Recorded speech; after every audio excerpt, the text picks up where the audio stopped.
moving to China, I'm leaving Canada. Because Canada is no longer good for immigrating. It's not the country it used to be. China offers great opportunities, but I'm not moving here. I'll be better off elsewhere. I just came to make content and explore business opportunities, which there are plenty of. Coming to China is convenient, and it's set to become the world's largest economy. The only thing you have to do is refrain from criticizing the authorities, and that's all you have to do. As I explained to you in the previous video, the government has total control. Don't mess with them, and they won't mess with you. I still live in Canada. I've explored all my options, all of them. I've looked at many countries, and I've come to the conclusion that Canada, even though its score, its ranking, and its quality of life have dropped a lot, what it offers you as an immigrant. Yes, it's true, it has gone down, but it still remains one of the best options in the world. And for me, in my specific case, because every immigrant is different, for me it's still the best option there is. Look, I could easily get a digital nomad visa in any country with income from YouTube, Facebook, and social media. I don't have to be tied to one place. Many countries, Spain, Italy, France, Germany, Malta, Andorra, most Asian countries, most Nordic countries. There are many opportunities as a digital content creator, but seriously, most people are not digital content creators. Are you looking for an opportunity starting from scratch? And there I was in my migration company. I've talked to many people who are in the same situation I was in when I started as an immigrant, and evaluating their options, weighing which other country they can move to by putting the pros and cons on the scale. Canada is still, if not the best, one of the best in the world. And the most important thing, I've talked to immigrants who have gone back, people who went through the process of going to Canada, arrived in Canada, weren't 100% satisfied, and decided to return to their countries. That happened over a period of between 5 to 10 years. It wasn't just a week or a month. And once they returned to their countries, I stayed in touch with them. And the vast majority tell me I shouldn't have gone back. I got desperate, I got frustrated, I rushed things, and if I had stayed in Canada, I wouldn't have given up my permanent residency or my process or what I already had. I wouldn't have given up. If I'm worse off here, and now that I'm here, I recalled the reason why I left in the first place. I mean, you arrive in your country, you greet your family, your friends, you eat your country's food, street food, your mom cooks your favorite dish for you, but after 2 or 3 weeks, you're back in the same environment that made you leave your country. Look, you as a Hispanic who says, I'm leaving, I want to look for a better life, I want to leave Latin America. Well, there's the United States. We already see what's happening in the United States. They want to take away citizenship from immigrants born in the United States if their parents are not citizens. So how do you know this isn't going to keep escalating that anti-immigrant sentiment? Because you have to call it what it is. It's not just a now. It's not a leftist conspiracy theory, being woke, being leftist. No, it's just common sense. You have to be really detached from reality not to accept the fact that the United States and its current administration have an anti-immigrant policy, whether legal or illegal. We're not discussing that now. We'll talk later. In my opinion, Canada has always been a better option than the United States, in my opinion. But now, more than ever, Canada is still a better option than the United States. I've seen many people in my immigration company who were in the United States illegally.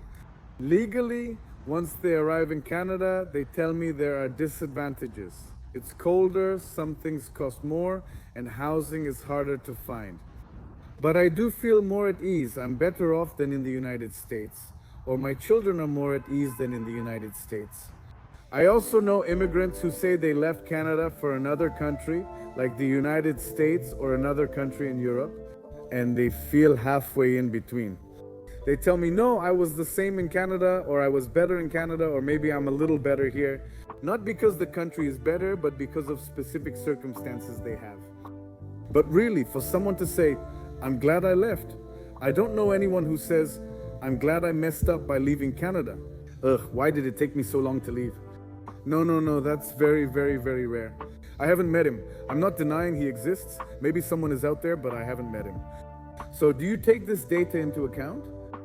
Look, back when I first started the immigration company, when we brought so many immigrants legally to Canada, the satisfaction rate was 95. I mean, 95 out of the immigrants who came to Canada, they were happy. And 5 would say, you know what? I didn't like Canada. It's not for me. I can't adapt. I don't earn enough to stay here.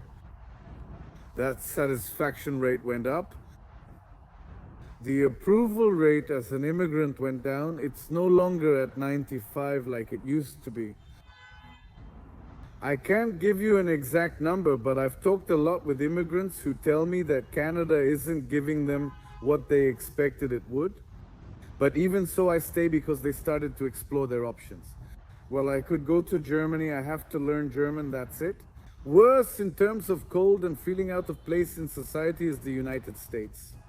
We already see gun violence, racism, anti-immigrant sentiment, everything that's there. Are the police going to stop me on the street just because I look Hispanic? And to those who support Trump, who are going to tell me that's not true, they're not doing that. Look, be quiet. Yes, they are doing it. No. Just because it hasn't happened to you or someone in your family doesn't mean it's not happening. In Canada, they will never stop you for speaking Spanish or because you don't look European. A police officer will never stop you to ask for your papers in Canada. Quality of life in Canada has declined. Let's discuss this honestly. I live there, and not only do I live there, I'm in contact with hundreds of immigrants who have been there for 10 years, 5 years, or who arrived just a month ago. The immigration company gives me the opportunity to have very good first-hand knowledge of the current immigration situation. You can tell me anything you want. You don't know what you're talking about when you talk about the United States. You don't know what you're talking about when you talk about China. Look, that's fine, but one thing you can't tell me I don't know about is the situation of Hispanic immigrants in Canada. Because I talk to hundreds every month. The migration company keeps providing these services to many. I personally talk to them. You can't tell me I don't know. I see their finances. We help them open their bank accounts. We help them enroll their children in school. We help them find rentals. I know the situation they're going through. So here are the biggest challenges immigrants are facing in Canada. The price of housing, it's saturated because of the millions of immigrants who have arrived in recent years. It's not as safe as it used to be. It's still much safer than Latin America, but not as safe as before. The crime rate in Canada has gone up, and it's not because of immigrants. It's because of drug use, addictions, and most of them are Canadian-born. And salaries haven't gone up to match the cost of living. Before in Canada, you could work one day and live for a week. That's not the case anymore. Now things are much tighter. All these things I'm mentioning to you, we already knew about them. The cost of housing, the cost of taxes, the high cost of living. This is nothing new, but we add one more thing that is new, which is the immigration process. Well, this one. Since the beginning of my channel, I've told you that the immigration process is very complicated. You can go back to my very first video right from the start. I've told you it's a complex process that's not easy. And even before I had my immigration company, I've told you the same thing. You can do it yourself, but they've made that process even more complicated. They've limited the number of immigrants who can enter. This is because a lot of people from India came in, and in Canada, a new feeling started that I had never seen before in Canada. Never a discrimination against people from India. First, they were blamed for causing the housing crisis, which isn't true. Then they were blamed for coming to the country with fake documents, which in some cases was true. And later they were blamed for, once in Canada, making a mess, littering, and not respecting the rules, which in some small cases is also true.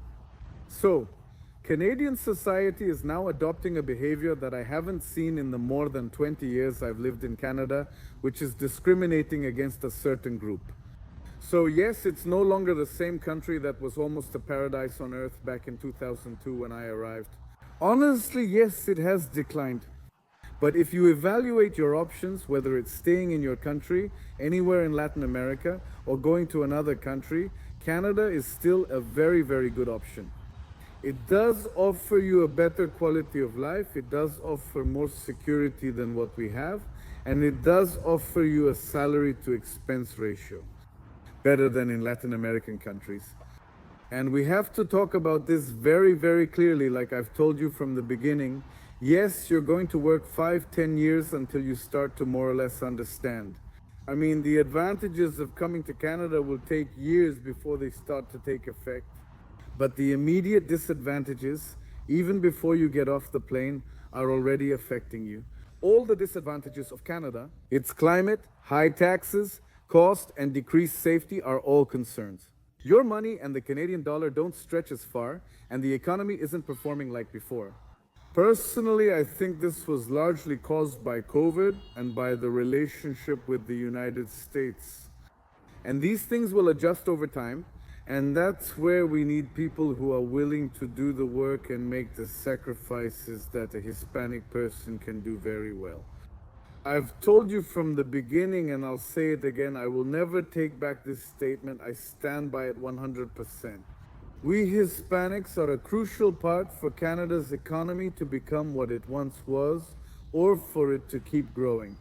Hispanics, can we save Canada for those who don't believe it? This is because either they don't have a good work ethic, or they've never come to the country to realize what I'm telling them. They've never had a business in Canada with employees so they can see and compare. We've already established that the country's quality of life has declined and disadvantages have increased. We can discuss what the reason is, that doesn't matter. Let's put that aside for now and focus on what matters to us here, the immigration process. How difficult is it? I'll just give you one example, the post-graduation work permit. The post-graduation work permit was something you got when you graduated from a university in Canada, and it was what led you to citizenship. It's practically for sale, except you don't buy it directly from the government. You buy it from a school, and then the school gives you your ticket in. I mean, it's like they're disguising the sale. Citizenships. The Canadian government tells you, look, I can't charge you or sell you the Canadian passport, but if you pay a school that pays taxes to me, you can come in. Well, this was called a postgraduate permit. They're limiting the number. This is, as I was saying, to target specifically the young people from India, who make up 90% of international students. Canadian universities became so crowded with students from India that the government wanted to limit them. And now, well, it affects all of us.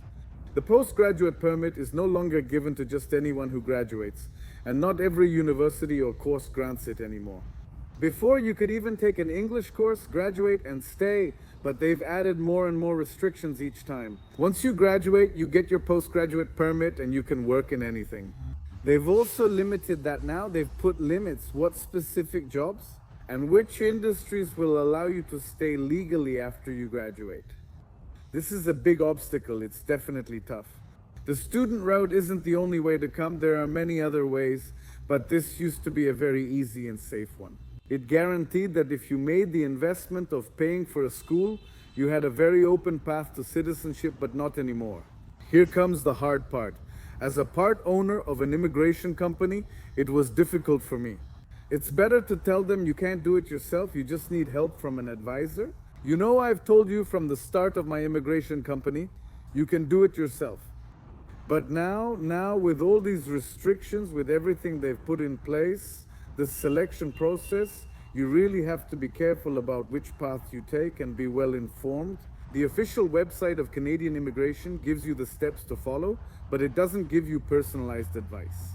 Start by reading the official immigration website at www.canada.ca for information on immigrating to Canada.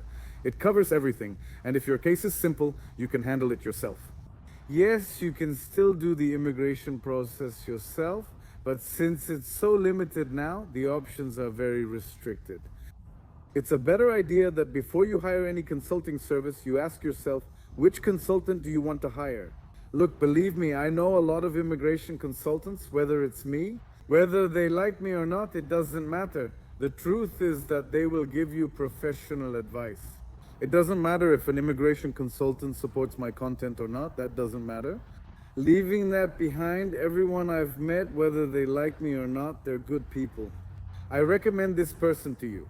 If any immigration consultant speaks poorly of me, it doesn't matter.